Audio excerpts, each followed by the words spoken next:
Marie-Ève Duteuf, escritora, columnista, profesora del externado, corresponsal de Le Monde para estos lados de Sudamérica. Bienvenida, Marie-Ève, ¿cómo le va?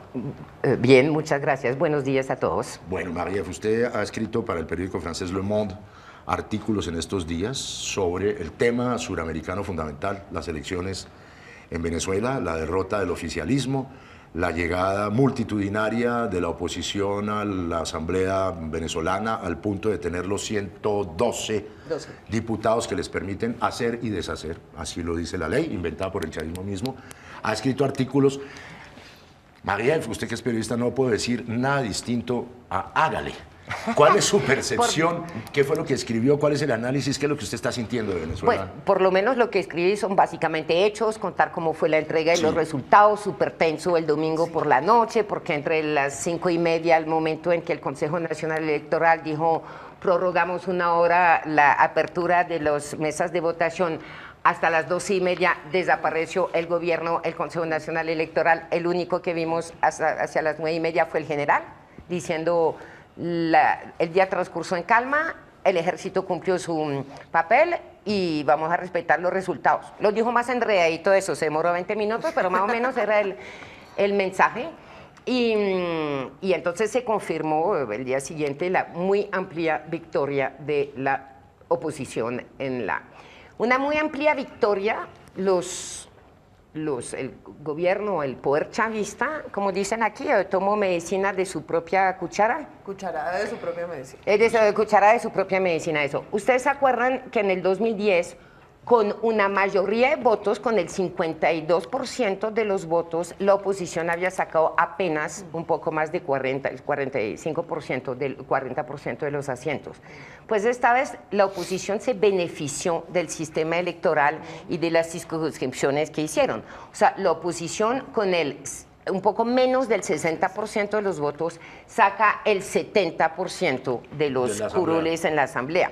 Yo digo eso porque hay que ver que el chavismo tuvo en porcentaje de votos, todavía no he visto la cifra oficial, pero la cifra que circula de ambos lados es 42-43%.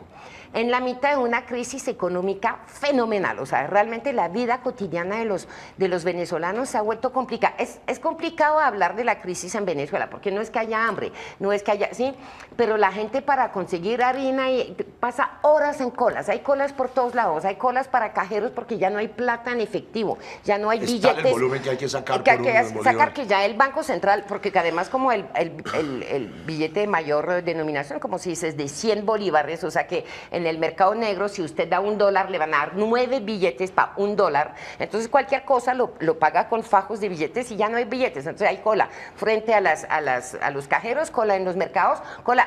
Ahora, uno se pasa en Caracas y todo se ve normal, ¿no? La gente se ve bien nutrida, la gente se ve bien arreglada, trabajando. Pues no es que en Venezuela trabajen mucho, pero sí, es un país petrolero. O sea, es que eso yo siempre he dicho, aquí uno reconoce un país petrolero, que los centros comerciales están llenos un lunes a las 3 de la tarde. Se va al centro andino, no hay nadie un lunes. En Venezuela sí había, ya no, porque no hay mucho en los almacenes.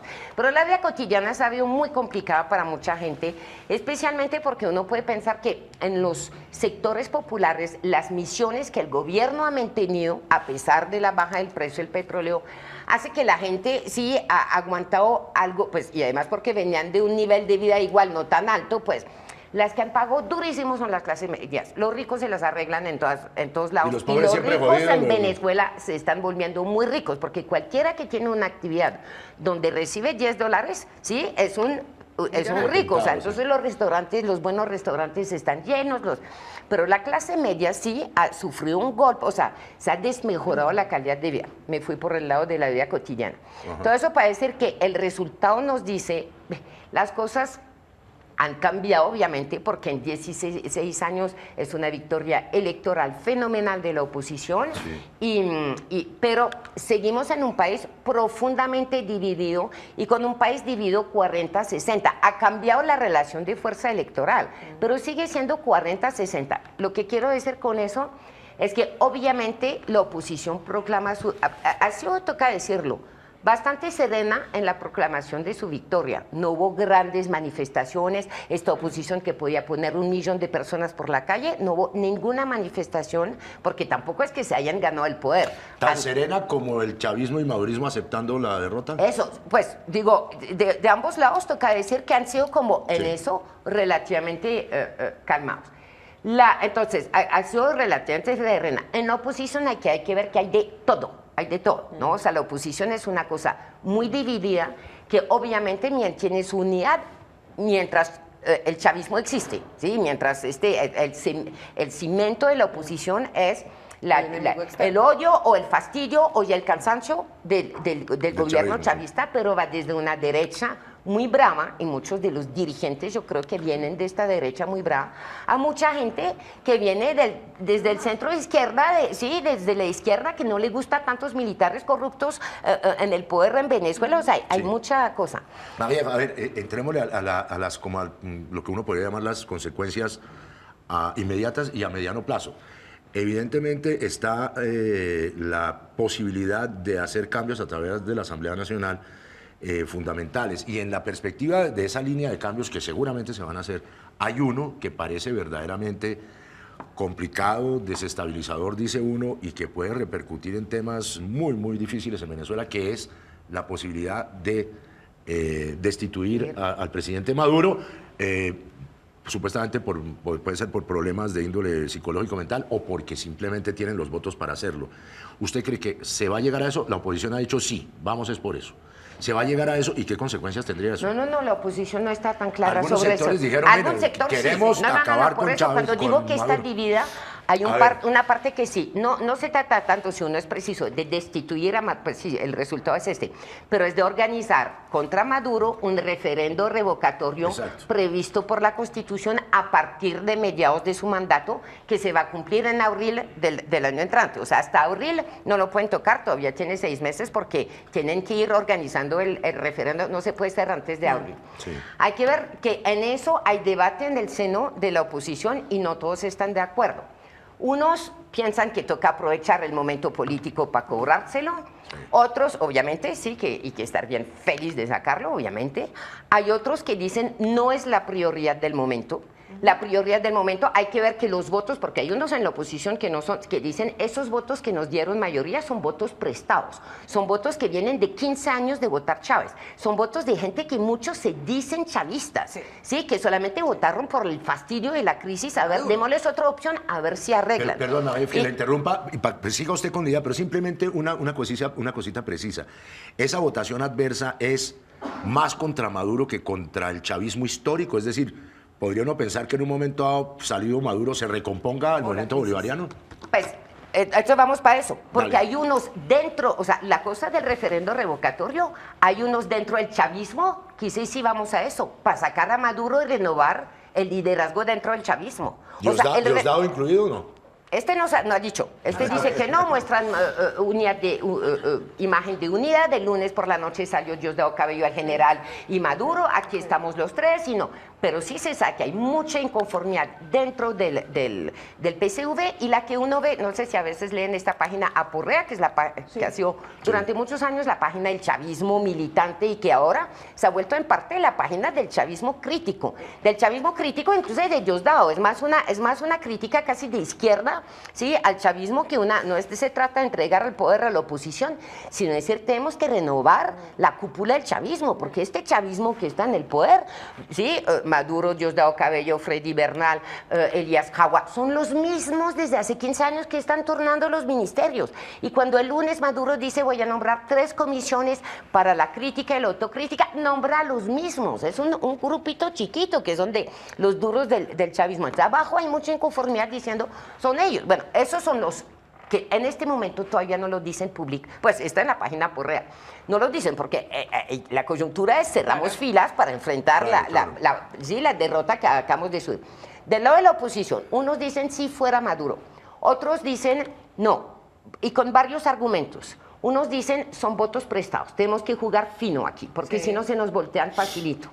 Y si son votos prestados, tenemos que mostrar muy rápidamente resultados. Y el primer resultado que espera esa gente que durante 15 años ha votado, no es que saquen a Maduro, es que mejore la situación económica. Entonces dicen, primero, sacar a Maduro es desplazar el debate otra vez sobre el terreno político, donde los chavistas son buenos, porque lengua sí tienen, y discursos sí tienen. Y tienen sí, medio unidad país sí mal tienen. contado. Sí, entonces no lo hagamos, concentremos en las medidas económicas y no vayamos a destituir a Maduro. Dos, y último argumento, las medidas que se vienen, que recomiendan ciertos economistas chavistas desde hace meses, Sí. cobrar la gasolina, liberalizar la tasa de cambio, porque quienes se están haciendo plata con eso son los muy ricos y no de qué. Los especuladores. Sí. Esas medidas, sí, van a ser, obviamente van a tener un costo social duro. Entonces la oposición dice, ¿por qué la vamos a asumir solo?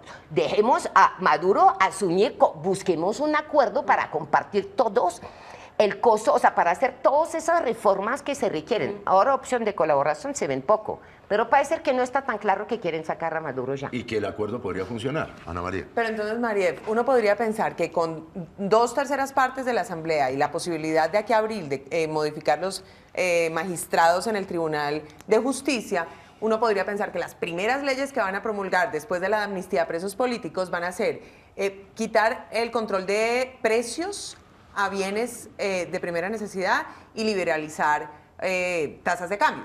Eso podría tener un costo político enorme en Venezuela. ¿Usted cómo ve eso? Sí, no, o sea, ahora, es que nadie entiende muy bien cómo se va a dar lo que los franceses llamaríamos cohabitación. Un presidente de un lado, una asamblea del otro lado, en un país que donde hace 15 años las élites políticas de ambos lados no se hablan. Es que no se hablan, no es como aquí que todos... Claro. No, aquí no se hablan. Y en este momento el gobierno chavista ha asumido como línea que uno puede ser una línea coyuntural, vamos a cerrar filas, ¿sí?, para superar esta batalla coyuntural, volver a ganar las elecciones y a la oposición no le vamos a hacer nada. Pero si les quitan control de precios y cambios, el proyecto Sí, chavista se desdibuja. Pero ya no se enormemente. sabe cómo se va a hacer. Ojo, la asamblea que se ha elegido, en ningún país la asamblea gobierna. Quien gobierna es el gobierno. La asamblea legisla, la asamblea controla, la asamblea puede nombrar. Pues ya los jueces al Tribunal Superior y ya la asamblea los va a nombrar todos antes del 31. Ya el chavismo está jugando más bien a ver cómo reduce el ámbito de la oposición. Y obviamente la oposición está jugando a ampliar sus poderes diciendo, pues si el presidente no firma las leyes, porque finalmente quien después, el Parlamento puede aprobar leyes, pero después el presidente tiene que ratificarlas y después tienen que aplicarse. Entonces, hay una opción, digamos, muy complicada de confrontación, de hecho, eso sí, de choque de trenes y de trenes pesados, donde nadie sabe cómo podría ser la cosa. Y hay una opción de ver cómo logran acuerdos mínimos, sí, que unos del lado de la oposición dicen, tenemos que apuntar eso, pero yo no veo dónde lo van a lograr. Ahora, los hechos son tercos, ¿sí? El chavismo puede ser que diga, aquí no ha pasado nada, es que hay que oír Maduro, o sea, aquí no ha pasado nada, seguimos iguales, ¿sí? Pues, sí, pero tienen una alarma muy dura de... Sí. Claro que sí. María, mire, y un poco más hacia el fondo del tiempo que viene, que es corto también. La oposición capturó un poder, el poder legislativo, y lo capturó, como diría usted en francés, comme il faut, como debe ser, mayoría total. Queda la otra perspectiva, y es que en un momento dado, en el supuesto de que no se haga el referendo revocatorio de Maduro, o que si se hace no gane la sacada de Maduro a los tiestazos, ¿cómo se vería desde hoy el recambio ya en el poder ejecutivo venezolano en términos de las próximas elecciones que no están tan lejos? Es decir, hay un candidato de la oposición suficientemente fuerte y convincente. Existe el remanente de una votación chavista que puede retrocambiarse en estos años que quedan, de tal modo que siga el proceso chavista o finalmente el triunfo definitivo de la oposición y la derechización total de Venezuela. No, yo creo que igual el chavismo sigue, y sigue, Sí, si pero no en el sigue poder. como mayoría, no, eso sí no sé si sigue como mayoría, pero sigue como fuerza social, con una capacidad de movilización. Es que 17 años de chavismo deja a un pueblo movilizado. Y armado. Y En buena parte, ¿no? con algunas armas que andan No, por ahí. eso sí hay que reconocer. El Pero los único 100.000 verdadero mérito de los venezolanos es que no son violentos. Pero no o sea, puede desembocar ante una desestabilización total en hechos violentos. Pues sabiendo cuando uno los oye hablar, uno no entiende que en todos esos años no han se ido a han las dado armas, plomo. porque sí que hay odio de clase, Visceral. sí, visceral y no hay qué, pero hasta ahora no lo han, Bueno, pero la saqué no lo han de- hecho. Ahora yo creo que hay una cosa que va a tocar ver porque es difícil saber lo que va a pasar. Está claro que sería otro motivo para no sacar a Maduro. Es que si uno dice, ¿qué va a pasar de lo del chavismo? Va a ¿cómo es el contrario? La implosión. Implosionar. Implosionar, sí. Se va a desbaratar. Eso en algún caso sería obviamente fatal para el chavismo, pero también fatal para la oposición, porque la oposición pierde su cimiento. Entonces, si hay implosión del chavismo, va a haber implosión de la MUD, pero en 10 minutos, porque eso sí que están pegados con babas como unidad. Entonces, son, como dicen, sí, enemigos funcionales. De alguna manera, la cohesión del otro me garantiza mi propia cohesión. De ningún lado en este momento uno ve un relevo en términos de liderazgo. Está claro que nadie va a poder competir con Chávez en términos de liderazgo, pero liderazgos jóvenes que tengan un discurso al nuevo fresco, de ningún lado uno ve a alguien capaz de movilizar claramente las tropas, probablemente. Y hay un fenómeno en términos de equilibrio políticos, que es... los votos son prestados, ¿sí? O sea, hay una fragilidad de la mayoría de la oposición en este momento y la oposición tiene que darse cuenta de eso. Pero por otro lado, la Victoria tiene muchos amigos. O sea, y yo le pongo la firma de que o sea, hay que ver qué pasa, pero una opción es que muchos de esos generales que se volvieron chavistas se van a volver a la oposición, pero Sí, fácil, pues, a la claro. oposición, a la mayoría más de derecha o incluso a la derecha dura sin el más mínimo problema. Muchos de los empresarios que hicieron con negocios con Chávez, ¿de quién ganó ahora? Vamos del otro.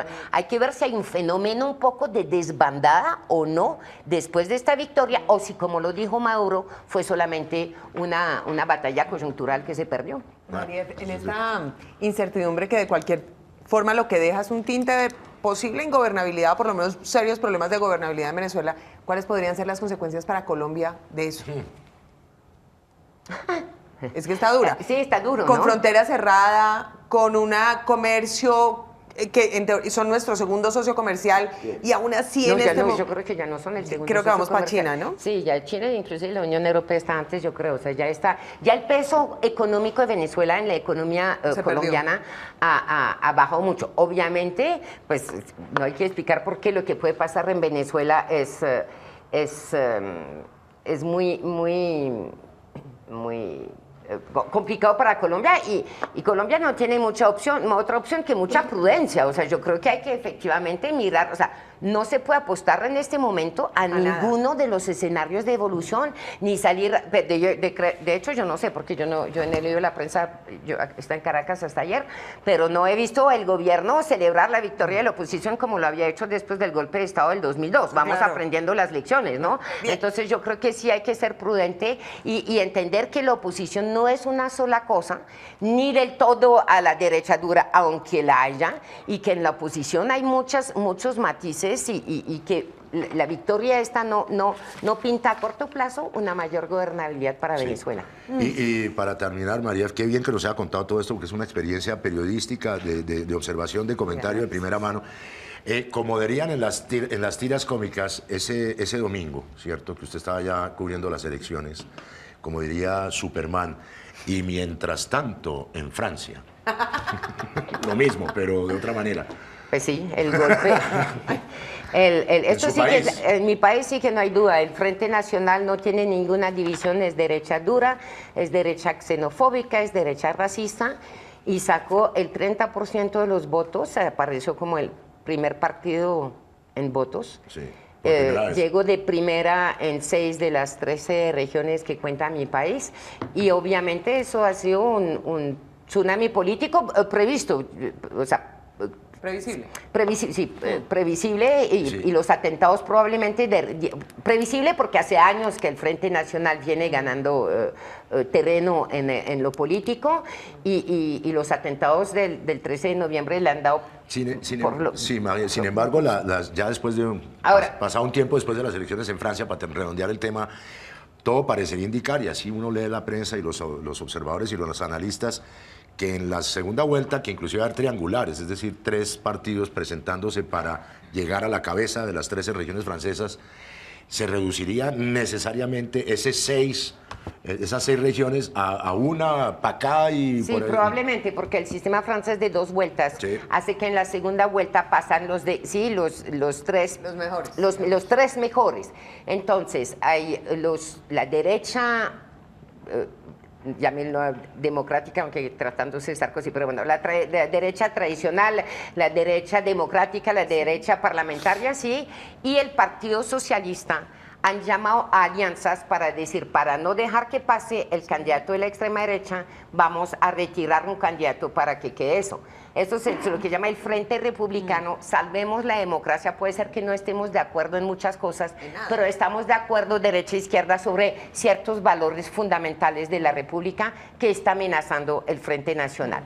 Perdón, hay un televidente, Gus de la Red, yo no estoy de acuerdo con usted, se lo voy a decir a Maviev. ¿Usted odia al chavismo? Eso dice él. Que yo odio al chavismo. Ah, pues.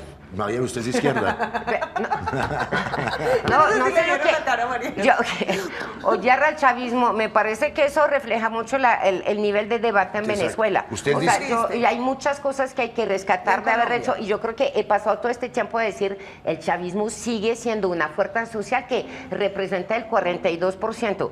Ahora, que en la cúpula del chavismo, y yo conozco muchos, es más, me la paso explicando aquí porque me parece que aquí hay una visión, que hay muchos liderazgos de base, comprometidos, honestos, ¿sí? Una materia, que en la cúpula haya mucha corrupción, Pues nada, mucho, la corrupción. sí, No o sea, nos- es no que nos eso queda es la una menor cosa duda, y sí. que yo creo que después de 17 años de poder no pueden seguir diciendo hay una guerra económica. Han tenido una bonanza petrolera fenomenal, sí, y están en esta situación, algo hicieron mal. Y cuando uno hace algo mal en política, Se la uno cobran. paga el precio, se la Pues cobra. claro. Bueno, ahí está Gus de la Red. Mire, Maviev es una mujer, yo la conozco, es una mujer de izquierda, es una francesa de izquierda. Pero yo no sé por qué uno tiene que Amar estamos en odiar. análisis. Exacto. Simplemente me parece que yo no tengo por qué decir mis convicciones, convicciones ni nada, políticas. pero O sea, cuando de usted- pronto cuando- se me nota cuando hablo del Frente Nacional, pero Pero no. Pero mire, me parece que uno puede llevar a cabo análisis Ya, sin- dice el señor, no estamos de acuerdo con usted, que eso es falta de objetividad. El ejercicio contrario, que ha hecho Maviev cariño. ahorita en el primer café es un ejercicio de objetividad. Hay gente con y punto. le agradecemos mucho. Muchísimas gracias a usted. Muchas gracias.